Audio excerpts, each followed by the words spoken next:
Hey, Thrivers. Did you hear? 2024 is the year of the resurgence of blogs. Yeah, that's right.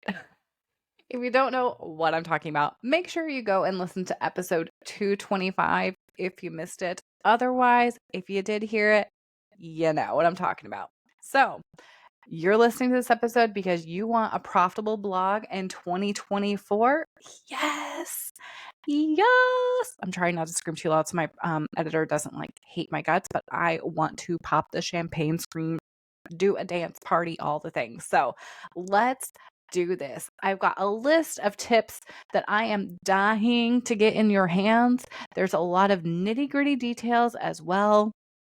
And I don't want to tell you a million links because there are like a million links that I need to share with you in this episode. So make sure you check out the show notes because we're going to have a guide to go along with this for you that you can go download and get everything that I'm talking about.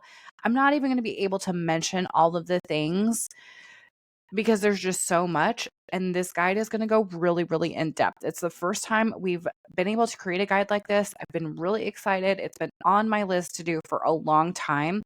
So make sure you head to the show notes. You're going to be the first to see the guide there and be able to download it and get everything you need to get started with blogging. But then also, if you've already got a blog established, how to like take what you've got and build that foundation and run with it. So let's see here. Have I even counted? Yes, 10. Ugh, of course, a nice even number. I've got 10 awesome tips here for you guys today. So let's get into it. The first thing with starting a profitable blog in 2024 is choosing a niche. It's pretty simple. We got to figure out what are we going to talk about? Who is our audience? Why are they going to listen to us? We need to pick a topic that we're passionate about, and really understanding our audience interests is crucial. Because if I came on here and started talking to you guys about Gilmore Girls and did an entire episode on that, you'd be like, wait, did I tune into Bree's other podcast, Let's Grab Drinks? Yes, that's a little plug there. I do have another podcast with my friend Haley, and we do have an episode all about the Gilmore Girls. So if you want to go listen to that, head over there. But if I were to do that here on this podcast, you'd be like, something is wrong. This doesn't make sense, right? So you need to understand your audience's interest. You need to understand what they want to hear, why they're there listening to you. Don't waste their time. So, my other tip here is go narrow. It's very easy to be like, I am a lifestyle blogger. I am a lifestyle content creator. What does that mean? Who are you talking to? Everyone in the whole world? Whew. I've made that mistake before. I don't recommend it. It is very difficult to grow, sometimes next to impossible. It is so much easier to really hyper focus in on your audience and on a specific topic. And let me tell you what, I had this conversation with someone a couple years back, and whenever she had this moment of realization that whenever she was to like really go in on the one topic that she was most passionate about rather than spreading herself thin in the other areas, it was like a light bulb moment of like, oh, well, if I hyper focus here, here's all these other little content pillars inside of that one topic that I can talk about. Because she was starting to feel like it was really constraining her.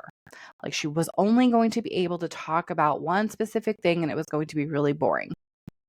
But when you hyper focus, a world of possibilities opens up.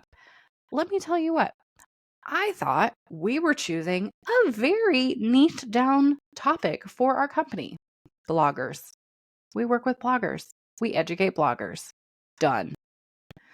You guys, as you know, there are 5.2 million different things that go into blogging. And there are experts within this niche on certain things. So we learned very quickly that, okay, cool. We can't be the expert at everything there is to know about blogging. We can't be the expert in SEO, in Pinterest, in X, Y, and Z, all of the things. So we have this podcast and we regularly bring in experts to come in and talk about the things that I'm not that comfortable and confident in giving you strategy there. So all of that being said, go narrow. You can expand as you go. It's going to make your life and your brand a lot easier to grow, to just flourish by narrowing down first. All right. Once you've chosen what you're going to talk about, who you're going to be talking to, who you're going to provide this amazing content that you're so excited to create, we got to choose a blogging platform. Where is this content going to live? Where are we typing in the World Wide Web so people can see it? We got to choose a platform that suits your needs. WordPress is one you've probably heard of. It's most popular because it is super flexible, has a bunch of different plugins. There are other platforms like Wix or Showit or Squarespace that are a little bit more user-friendly for beginners. Just kind of depends on what you're wanting. I love a self-hosted WordPress site. It's my favorite option because it's going to grow with you and it's so versatile. So that's my suggestion.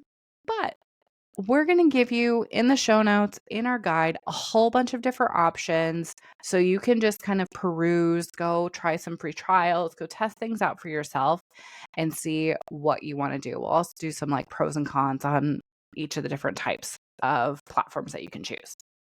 So the next thing that you're going to have to do is choosing a domain name, right? What is the name of your brand? What are we going with? Are we going with your name? Are we going with something different, something creative?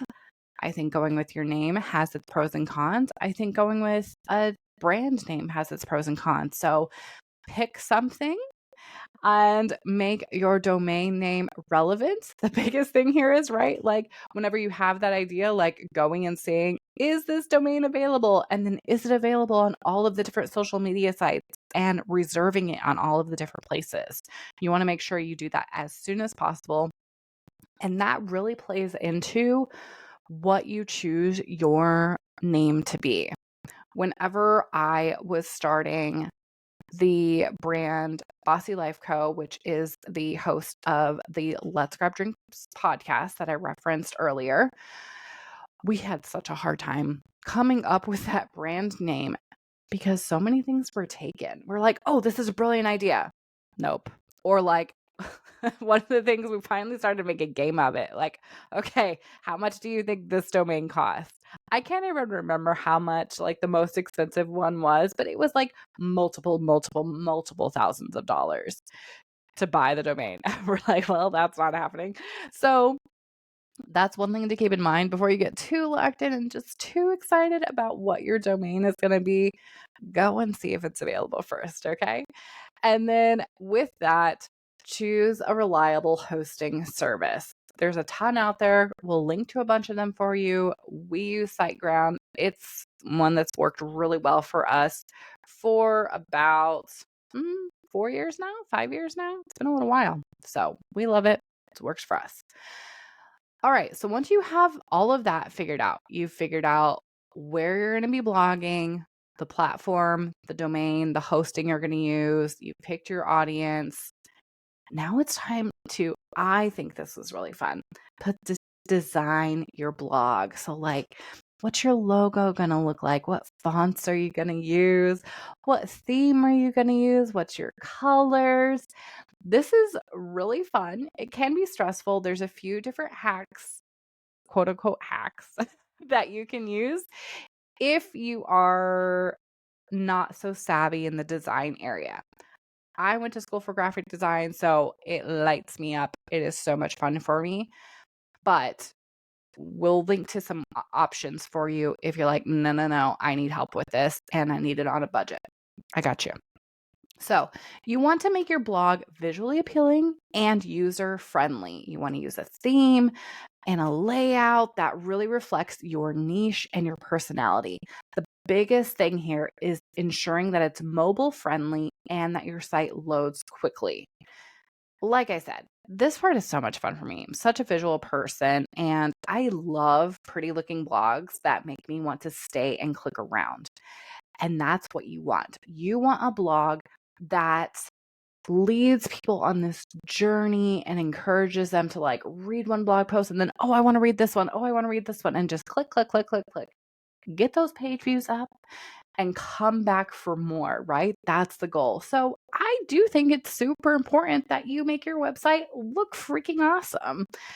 And if design is not your forte, it's okay. Here, there's hacks out there. So one of the things is picking a really pretty theme. There, we're going to leave a link to a whole bunch of different sites where you can go and look around for a theme that you can choose and tweak. So a theme is something that you install on your website and it changes how it looks. Okay. So think of it like the clothes that you put on your body. Okay. It's the clothes for your website, okay? And so we have to choose what is this outfit that everybody is going to see us in. All of the themes have options to change the colors, change the fonts, upload your own logo. So that's good and exciting. You can tweak them all to make them match your branding.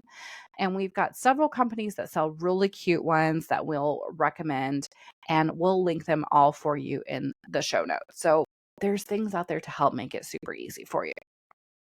Now, once you've got it all designed and you're like, cool, I think I'm ready to hit publish. I think I'm ready to send it out into the world.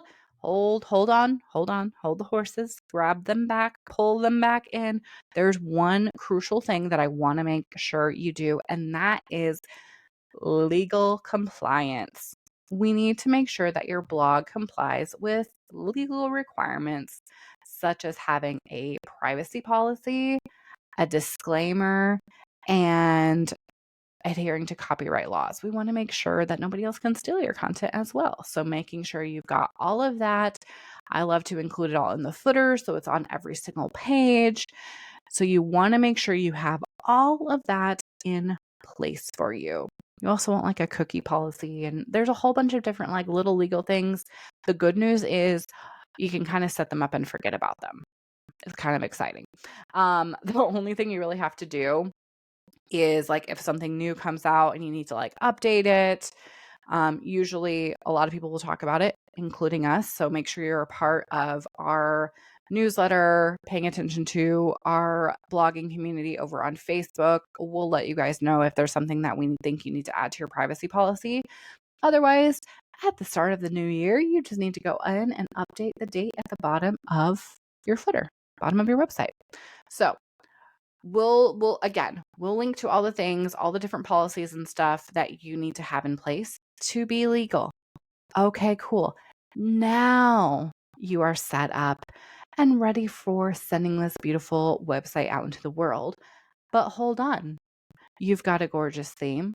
You've got your branding in place. You're legally sound. You were able to find a domain name that you really love. You know who you're going to be talking to, but what are they going to be reading and listening to and hearing from you about? Now it's time to create content, right? So we're on step 6, by the way, in case anybody was keeping track. Let me back up and just kind of recap those real quick for us.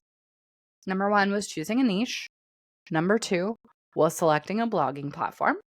Number 3, choosing a domain name and your hosting.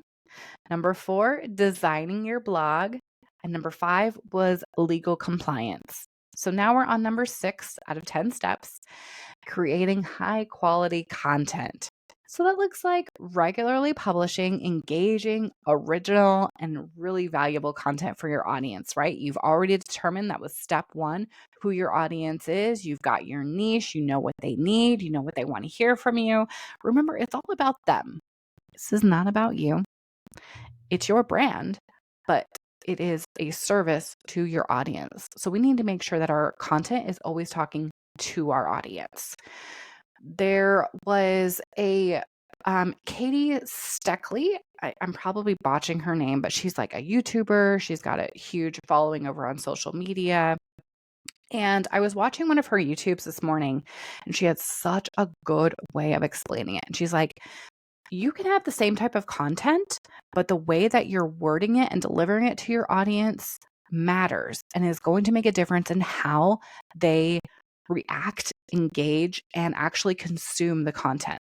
So let's say her example was you have a chocolate chip cookie recipe. Now, you could have the title of that blog post and how you put it out there into the world as my favorite chocolate chip cookie recipe or the ultimate chocolate chip cookie recipe. Instead of making it kind of bland or about you, turn it around. This is the best chocolate chip cookie recipe that everyone is going to want your recipe for. That was like the longest, most botched. Oh my goodness. Let's read. It's scratching. That was a scratching the disc, back soundtrack. Anyways. So instead, what if we made it something where it's like, here is a cookie recipe that everyone is going to want the recipe for? Well, yeah, I want that. That is something this may be like the competitiveness coming out in me. My husband always has a Christmas party that we go to in December. And the theme for this holiday party seems to be the same thing where it's like you bring a couple cases of beer and you bring a couple dozen cookies and everybody does like a beer and cookie swap. My goal going into that is that those cookies are the best freaking cookies at the party. I want everybody to eat them all. I want the recipe to be shot out to everyone because everyone's coming up to me and be like, oh my God, those were so delicious. Please send me the recipe. That is my goal. Okay. So that was a waylaid conversation and just showing like that is something that you can kind of be very mindful of whenever you're creating content is how can I reword this instead of like the best chocolate chip cookie recipe? Okay, cool. There's a million of those, but like here's a cookie recipe that everyone's going to want the recipe for. You know what I mean? You guys know what I'm saying. You know what I'm saying. All right, let's keep going. I'm going to get tongue tied again. All right. Building an audience is number 7. Obviously, we need to make sure that there are people around to actually consume our content. Yes and yes, right? So we're going to use social media, email marketing, and networking to attract and retain those readers. We got to engage with our audience, right? We got to engage with them through comments, emails, social media platforms. So you got to choose, how am I going to get this content out there? One of the things is going to be paying attention to SEO. And we've got a whole bunch of different podcasts and resources for you on that. We'll link to those. You need to use those SEO techniques to optimize your posts so that way you're gaining your audience organically that way. And we'll link to those tools. But then you need to choose what is the 1, maybe 2 social media platforms that I am going to use. Set up your email marketing from the get-go. Oh my gosh, there has been so many podcast episodes over the years where the guests have said the thing I wish I had done from the get-go was start my email list. It's about time we have another podcast episode about that. I think we're gonna add that to the list. That was one of like their number 1 regrets. It just kept coming up for a while there with these guests being like, I wish I had started my email list sooner. I wish I had started my email list sooner. So I'm telling you, start your email list from now, from the get-go, whether you're listening to this and you're already established and just needing to listen to this to get some tips to refine things, or whether you're literally a beginner, start your email list at the beginning.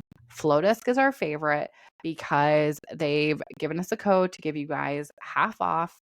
It's $20 a month forever. The price is not going to go up as your list grows. And when you join something like a MailChimp or a ConvertKit, the price skyrockets. Whew. As you grow, as your email list grows, all of a sudden you're going to find yourself paying $100, $200 a month for email marketing. And that's just outrageous. That's not only is Flowdesk beautiful, user-friendly, it's an incredible platform.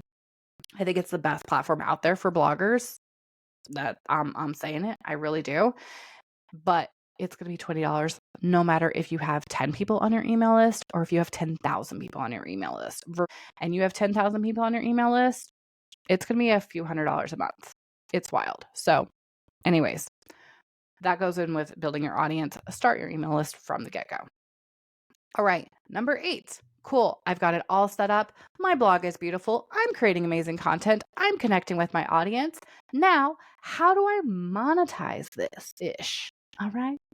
Now, once you have a steady flow of traffic, we're going to start to explore some monetization options. Friends, don't go into this thinking that you're going to make $1 million in the first year. Just don't. You're setting yourself up for heartbreak. And you know I'm being exaggerating by saying $1 million. But whether that $1 million to you is $10,000, $20,000, $40,000 is a slow and steady, but super, super profitable in the end type of game that we are playing. Okay. We're going to go slow and steady. We're going to be consistent. We're going to build our audience and we're going to make bank doing this, but we're not going to do bank in a year. Okay. So once you've got that steady flow of traffic, you've got established content going out, then we're going to explore some monetization options like affiliate marketing, advertising, selling products or services, and sponsored content. Okay. All of that is going to come. The thing I want you to focus on right now is delivering exceptional content to your audience. The only thing, I say the only thing, there's probably multiple. If we hop on a coaching call, I'm going to brainstorm with you. We're going to figure it out. But I could see doing something like a subscription or like a Patreon type of situation towards the beginning. Could be a creative way to monetize if you have the time and the capacity to do it. If you are limited to like 10 hours a week to work on your blog, on growing your brand, you don't have the capacity to also add on another thing, okay? If that's the case, you need to just be focusing on delivering high quality content, staying consistent, and releasing those blog posts and marketing to your audience consistently, okay? But if you do have a bit more time and you're like, no, I've really got like 30 hours or so to really pour into this, then doing something like a subscription or a Patreon might not be a bad idea for like some bonus things that you could add on more towards the beginning of your journey. So, like I said, that's kind of like a gray area. It's something that I would suggest talking with a coach, me, about. So whether you join the Profitable Blogger Society or you do like a one-on-one coaching call with me, something like that is something I suggest for us to kind of hash that out. All right, so that's monetization. So let me just go through real quick. So we stopped with, Step 5, legal compliance. Step 6, high quality content. Step 7, building the audience. Step 8, monetizing. Step 9 of 10 is analyzing and adapting. We're going to use tools like Google Analytics, which you're going to install. Oh, that should be up at the top. You need to install Google Analytics before you launch your content, before you launch your blog, okay? We want to start tracking from the beginning your blog's performance. Not only the performance, but we want to understand what works, what is clicking with your audience, what is getting engagement, if anything's performing on SEO right away, and we want to adapt your strategy accordingly. This is like one of those things that goes with like continually learning and staying up to date with things, staying up to date with blogging trends and kind of like what's going on in the industry is crucial. I'm going to talk about that again in a second, but I want to get to the last tip, and that is number 10, which is persistence and patience. I said this already, but remember, growing a profitable blog takes time. Consistency, perseverance, and a willingness to adapt are so key to long-term success in this industry. So let's recap. The first thing, choosing a niche. Check. Selecting a blogging platform. Woohoo! Domain name and hosting. Designing your blog. Legal compliance.